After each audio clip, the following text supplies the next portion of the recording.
Hi, I'm Sherilyn Words, and I'm one of the Morrow County Master Gardeners. And today we're going to talk about building a succulent tower. First thing, you're going to need several items. You need 3 pots.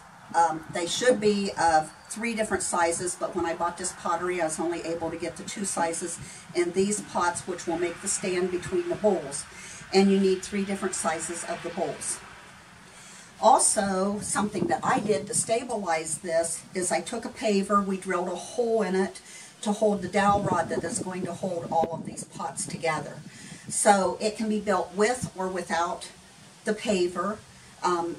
Using the paver, I'm going to start and build it with the dowel rod in the paver. But if you're just using the pots and not using the paver, you will put the dowel rod in last.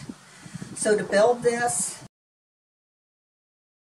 I'm going to use the largest pot on the bottom, and then I'm going to place the first bowl, then use the next pot, which will hold the medium-sized bowl, and then the next pot, and that's going to support the smallest bowl, which will be on top. So when you purchase your pots and you go to make the tower, you're going to try building your tower first so that you have your pots in alignment, and then you can stick your dowel rod down through the pots and cut the dowel rod off so that it is lower than your soil level is going to be in your top pot. I like the paver. The paver can be used if you just want to leave it sit on the deck or on a hard surface. It can also be buried into the ground, and then you can just put mulch or whatever over top of it, and it blends right in with your landscape.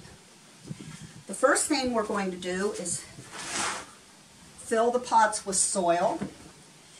You can buy your own soil mix for succulents, or I have made my own, and what I've done is I've mixed a good quality potting soil, 2 parts of that to 1 part of chicken grit and 1 part of sand.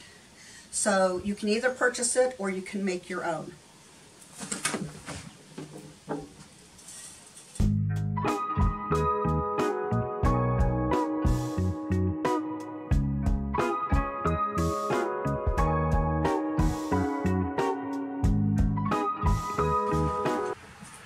So in the center of the top, I want to use a little taller plant.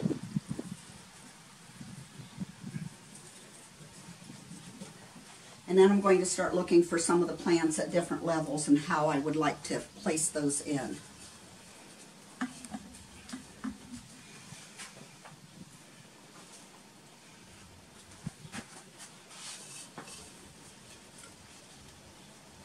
And it's nice if you can find different types of succulents to give you a variety in your piece. Some of these I already had that I had overwintered last winter, and some of them I purchased this spring. When you're building a succulent tower, remember that you want some plants that are going to drape over the sides too. One of the things about design with plants is that they always say you want a filler, a spiller, and a thriller.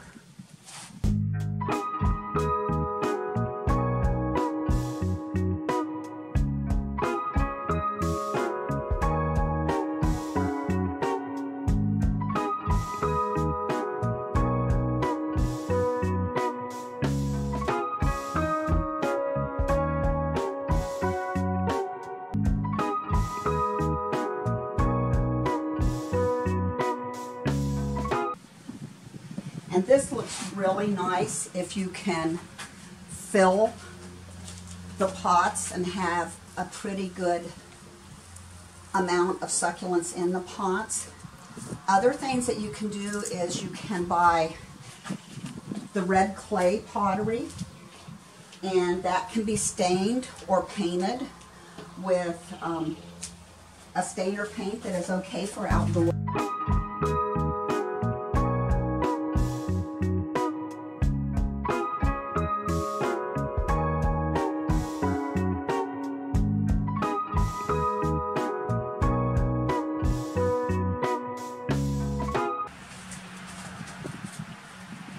Just keep working with what plants you have until you get your areas filled.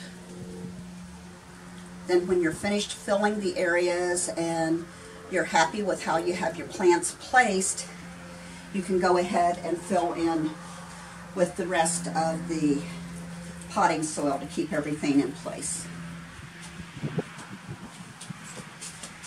I overwintered them in the basement, and I watered them about twice a month. LED lights, we use those everywhere, and I read that with the wattage that I have in the basement that it works the same as a grow light.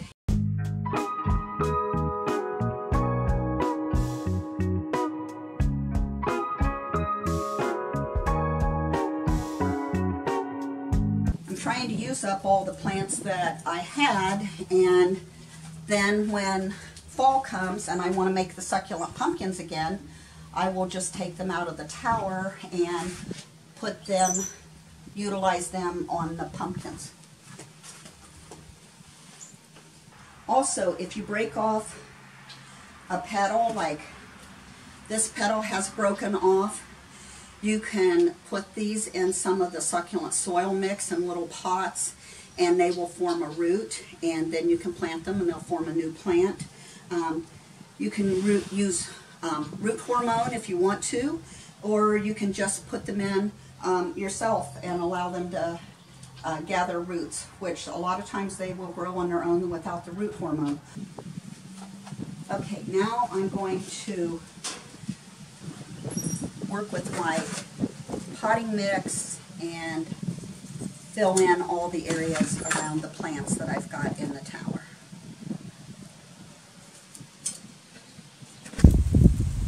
I've had a lot of questions about watering the towers, and I usually just water my tower when I'm watering my other plants. This system drains really well, and so they do not stay overly wet. If you've got pots that you think there's going to be an issue with drainage, under your vertical pots that you're placing between each bowl, you can take like 3 pop bottle caps or milk carton caps and place those under the pot, and that will ensure that you've got good drainage down through the drainage hole in the middle of the pot.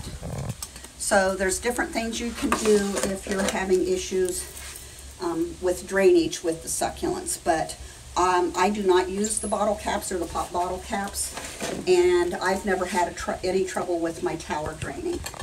And this will be the 4th year that I've done the succulent tower.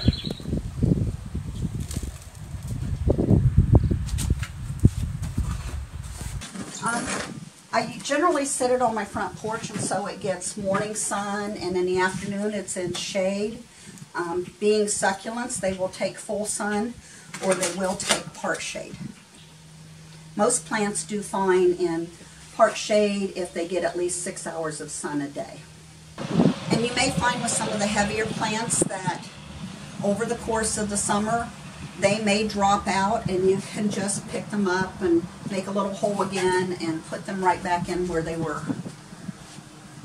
The nice thing about succulents is that they seem to thrive on less care, and they do well if they're ignored some. So succulents are very forgiving. There are 2 kinds of succulents. You have your perennial succulents or your hardy succulents that will overwinter and come back, but most of these succulents that I'm working with here, except for a couple of the hens and chicks, are going to be your tropical succulents, and they will not live in our frigid climate that we have here in Ohio. So you have to bring them in to overwinter them. And that is the basics to building a succulent tower. It'll need to be watered and placed where you want it placed.